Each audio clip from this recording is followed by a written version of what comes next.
Hola, ¿cómo andan? Bienvenidos a esta primer serie de videos de introducción a la programación web.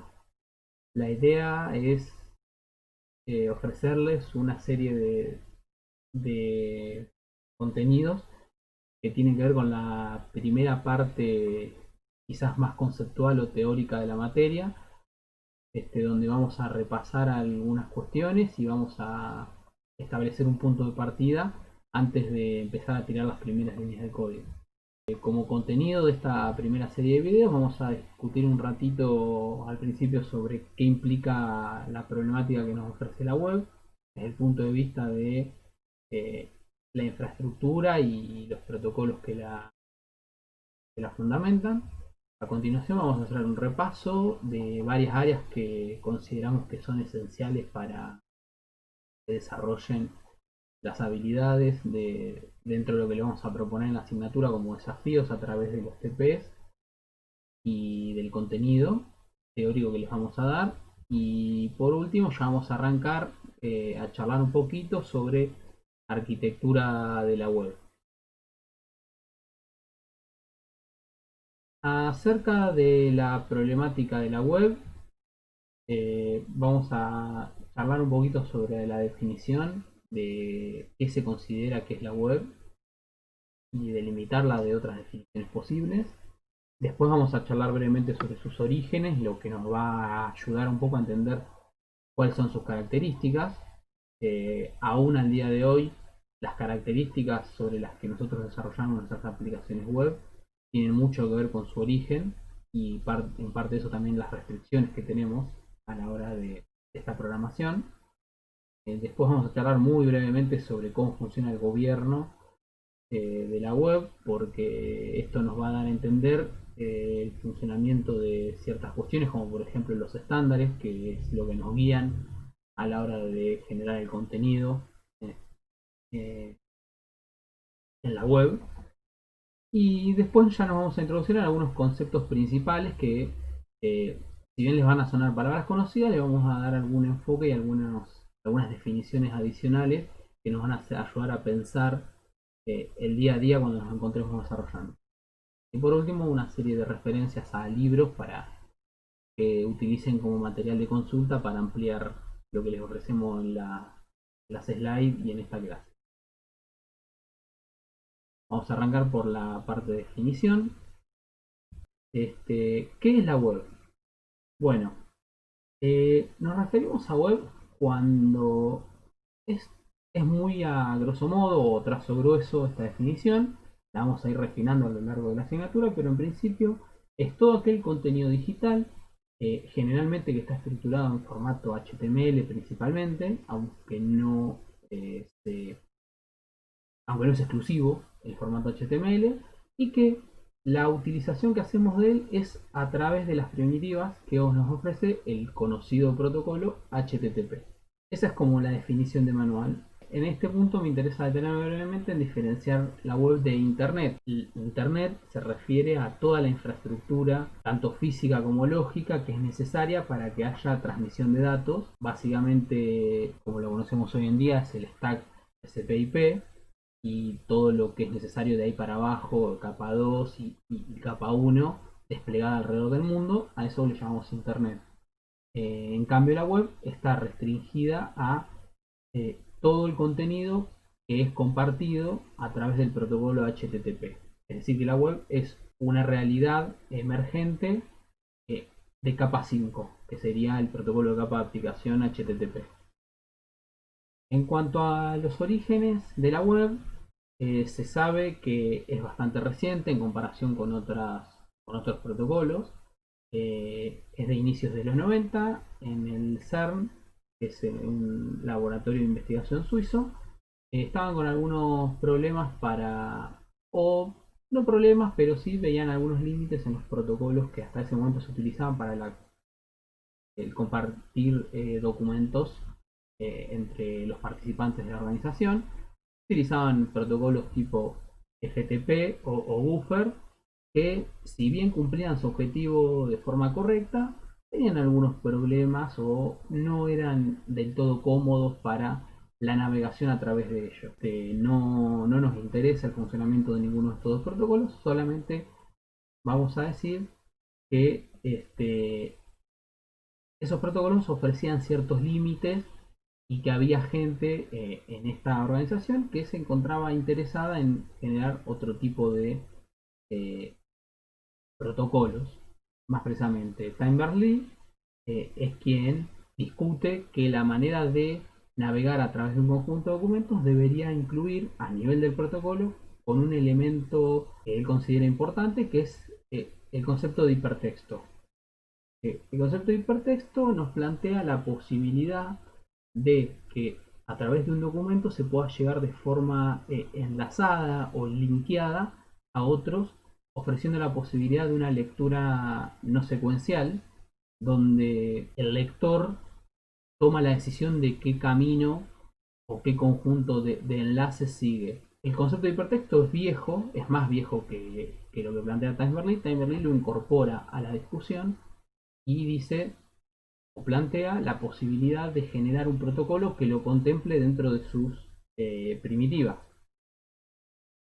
Vamos a ver que en muchos casos HTTP va a estar muy atado a conceptos documentales y esto tiene que ver con el origen de que es académico. Por ejemplo, este concepto de que las cosas sean linkeables o enlazables viene de que los científicos realizan citas en sus artículos que son ni más ni menos que enlaces a otros documentos. Si bien en la escritura de artículos científicos esto se hace en manera de notas al final como referencias, es obvio que eso es una forma de link analógico a otro documento.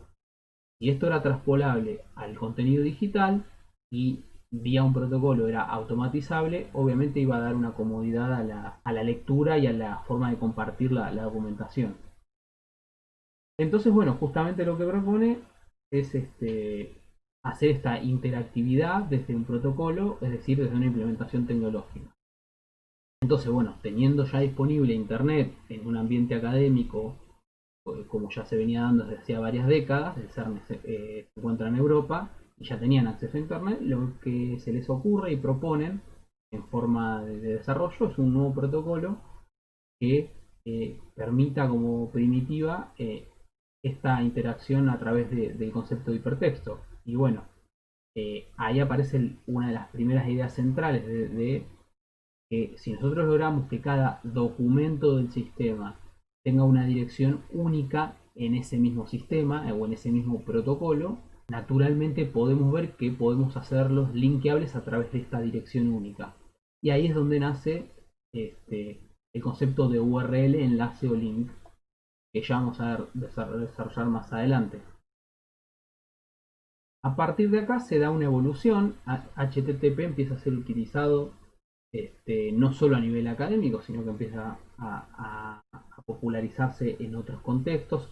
Esto viene de la mano de que se populariza Internet como servicio para mediados de los 90 y vemos que hay una evolución y si bien hoy en día hasta podemos seguir encontrando bibliografía que habla de documento para referirse a URL, se habla más de recursos, como un concepto más abstracto y más genérico, donde no solo hay un documento, sino que puede haber eh, otras cosas.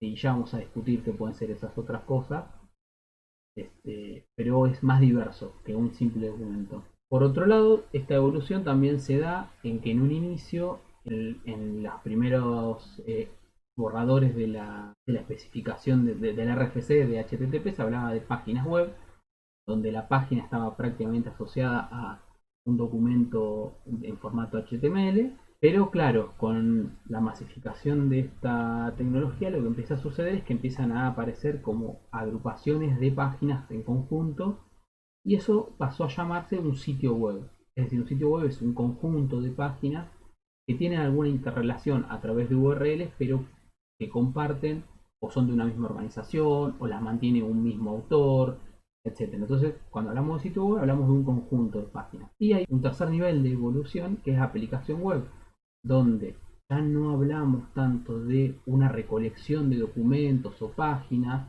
sino que ya hablamos de todo un contexto interactivo que nos permite no solo consultar documentos, sino además realizar transacciones o interacciones mucho más complejas con eh, eh, la página que estamos visualizando. Por ejemplo, una aplicación web podemos pensar Gmail, donde sí, obviamente cada correo podría ser una página o un documento, pero a la vez ese concepto nos queda chico porque dentro de esa página podemos hacer agregar contactos, redactar el correo, corregir, posponer ese correo. Entonces se pierde un poco o se difumina esta separación entre lo que es una página y lo que es otra página, porque va cambiando la página de forma dinámica y ahí hablamos de que estamos en el contexto de una aplicación web. Esto último que vengo hablando de la evolución hacia aplicaciones web se da de que comienza a haber una interacción cada vez mayor del lado del usuario. Todavía no nos metimos en el modelo cliente-servidor, pero lo que vamos entendiendo hasta esta parte es que la pieza de software que se ejecuta del lado donde está el usuario comienza a tener, deja de ser simplemente texto plano cargado de enlaces y comienza a tener cierta interactividad o le da capacidades al usuario de poder realizar acciones más complejas que simplemente hacer clic en un link. Y acá empieza a aparecer también otra diferencia que después vamos a profundizar un poco más entre lo que se considera la web dinámica y la web estática.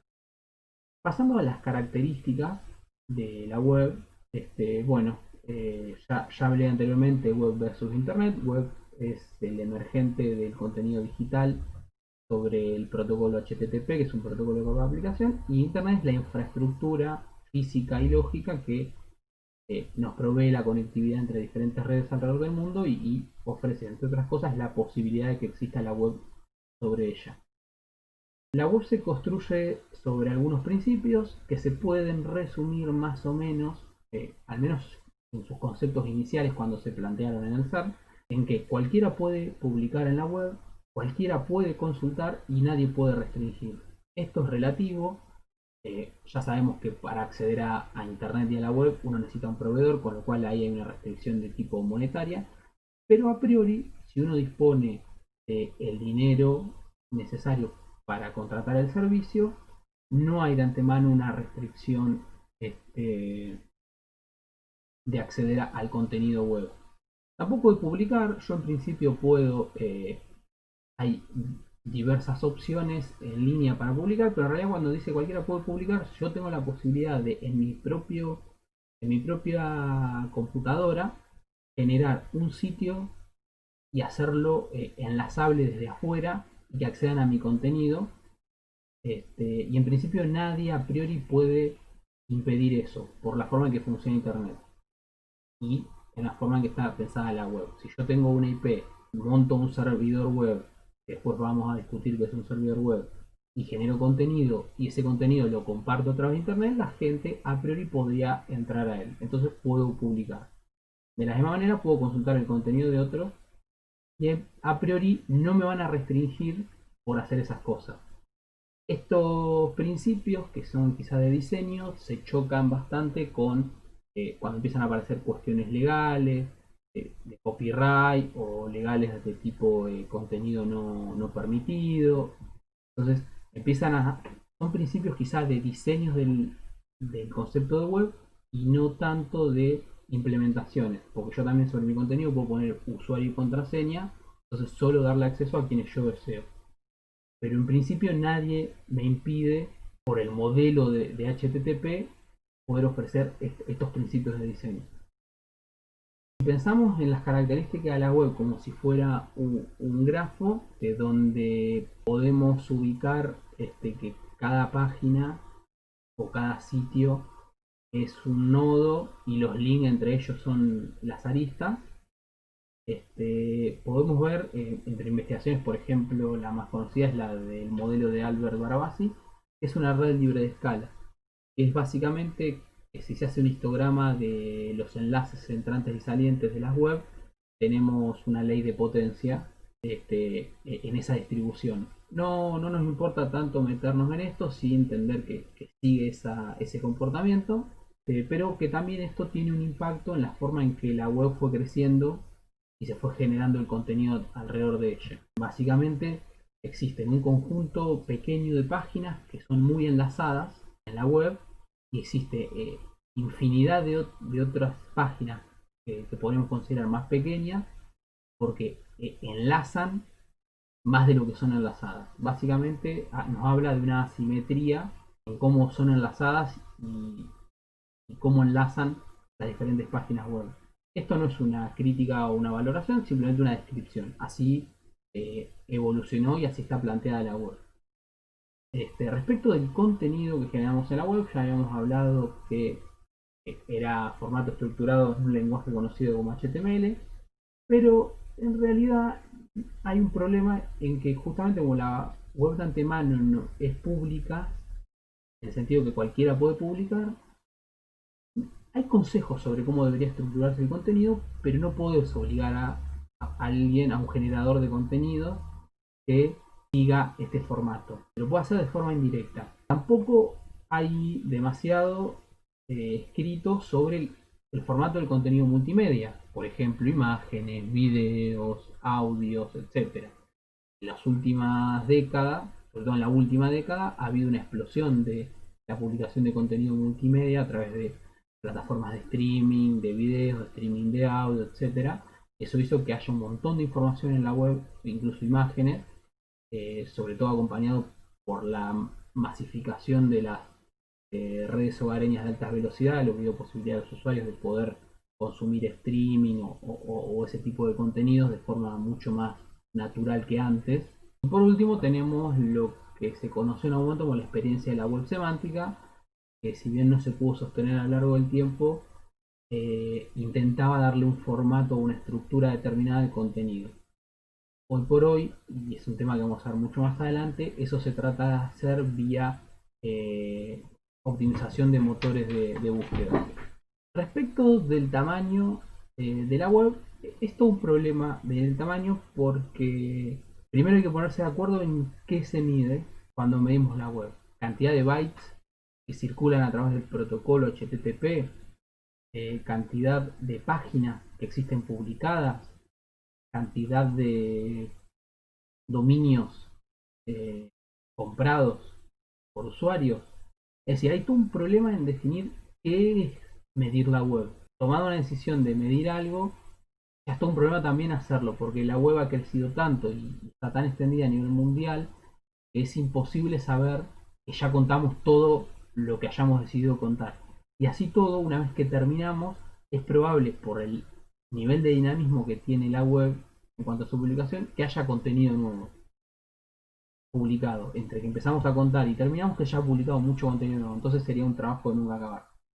Y por último, ya hablamos anteriormente un poco, pero hay ciertas páginas que tienen un contenido que cambia en función del usuario o interacciones del usuario.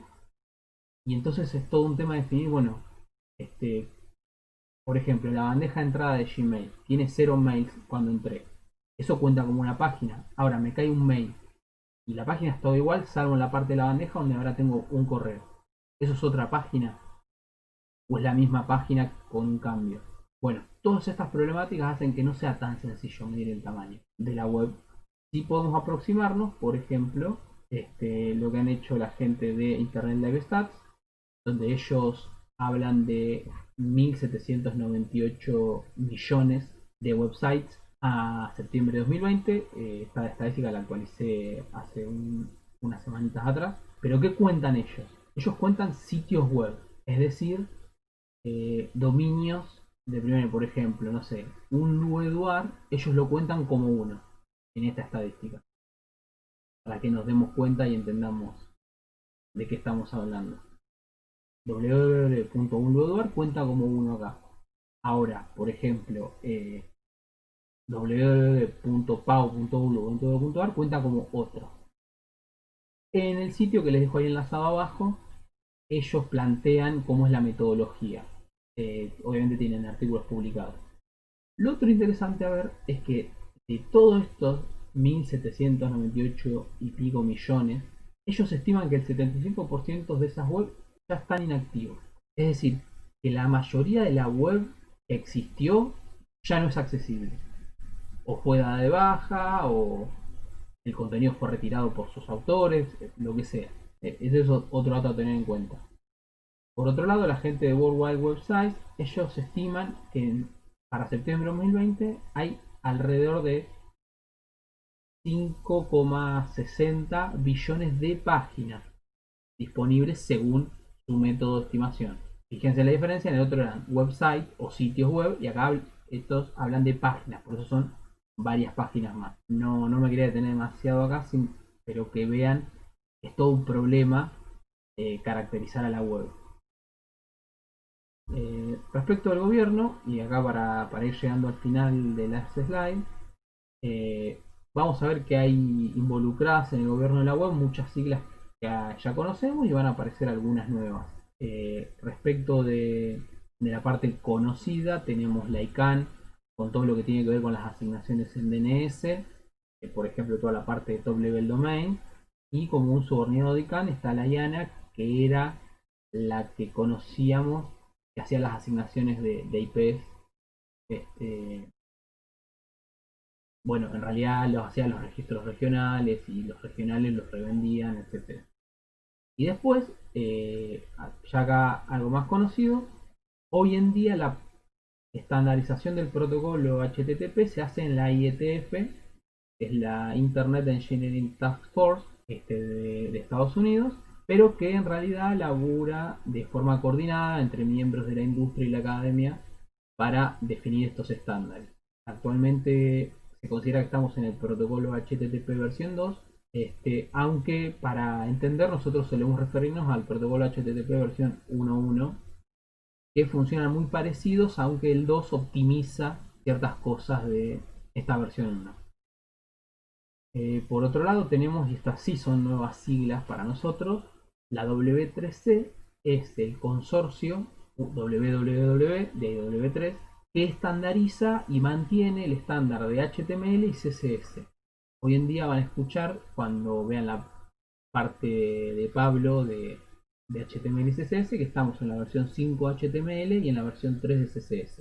En realidad es 5 punto algo y 3 punto algo porque esos estándares van siendo actualizados, pero así todo, esas son como las versiones conocidas actuales. ¿Quién decide eso? Bueno, el consorcio W3, que también es un consorcio que reúne generalmente figuras de la industria que se ponen de acuerdo para que haya interoperabilidad o la mayor interoperabilidad posible entre las distintas tecnologías de la web.